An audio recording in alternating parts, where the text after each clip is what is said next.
Eventually, if Lamar Jackson and Josh Allen swapped teams this season, Lamar and Stephon Diggs were cooking early in the season opener, showing they can be a dynamic duo too. Lamar's performance still wasn't enough to get the win in Week 1. In Week 1, Josh Allen went to overtime against the Texans, and he threw an interception at midfield, and the game ended in a 17-17 tie. Lamar finished 11-6, and Josh Allen won the AFC North, resulting in them playing in the wildcard round. The game was scoreless late in the first half, but it looked like Lamar was going to finally break through until Dawson Knox got rocked at the goal line and the Ravens recovered the ball. Going into the fourth quarter, the game was somehow still scoreless. The Ravens chewed the clock down and kicked a field goal with little time remaining. Lamar had one final play and he threw it up to Gabe Davis to give him a chance, but he got brought down, and Josh Allen is somehow moving on after scoring 3 points, and now he faces the Chargers in the divisional round, where he threw a touchdown pass to Zay Flowers in the final minute of the game to take the lead and beat the Chargers to move on to the AFC Championship. The conference championship came down to a field goal. A Harrison Butker missed wide left, and Josh Allen is headed to the Super Bowl. It was tied 24-24 in the fourth until Josh Allen took off and he fumbled the football and gave the ball back to the Cowboys. Then Tony Pollard walked through the Ravens defense, scoring a 25-yard touchdown, and this is something you'll never hear again. The Dallas Cowboys are Super Bowl champion, and Josh Allen falls just short of his dream. Josh Allen finished the season with 3,500 yards, 30 touchdowns, and 6 picks. Lamar finished with 35 touchdowns and a record-breaking only 2 interceptions.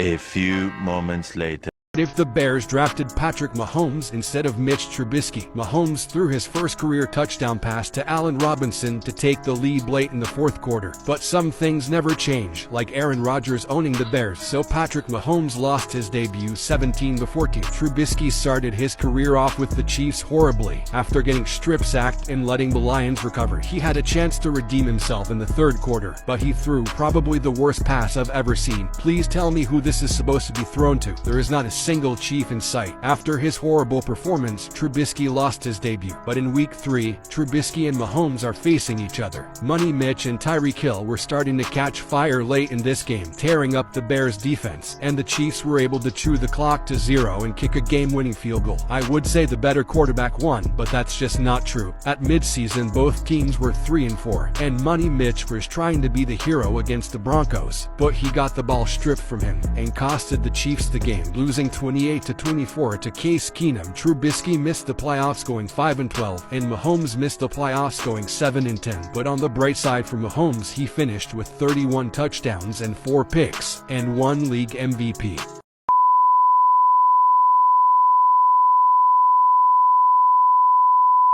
What if Baker Mayfield was still on the Browns for their playoff run? In the wildcard game, Baker brought an electric energy to the Browns. The Browns' offense was rolling against the Texans, and Baker led them to a 35-30 win. Now Baker faces MVP Lamar Jackson. It was a tie game with 30 seconds left until Baker found Elijah Moore, who outran the entire Ravens defense for a 52-yard touchdown. And Baker and the Browns were so fired up after this. The Browns stunned the Ravens, upsetting them 24-17. Beating Lamar Jackson is one thing, but now Baker has to beat Mahomes and Arrowhead. The Browns silenced the crowd, scoring on their opening drive. Mahomes was trying to orchestrate a game-tying drive, but he got bullied by Myles Garrett, and the Browns recovered the ball. And somehow, someway, Baker and the Browns are going to the Super Bowl. It was a tie game with a minute left, and Amari Cooper absolutely cooked Chardarvius Ward, and he took it all the way to the end zone for a touchdown to take the lead. And Baker couldn't believe it. The entire season came down to this fourth down play from the 10-yard line, and Brock Purdy missed Brendan Ayuk. And Baker Mayfield and the Cleveland Browns are Super Bowl champions. Baker won Super Bowl MVP with a nearly flawless stat line.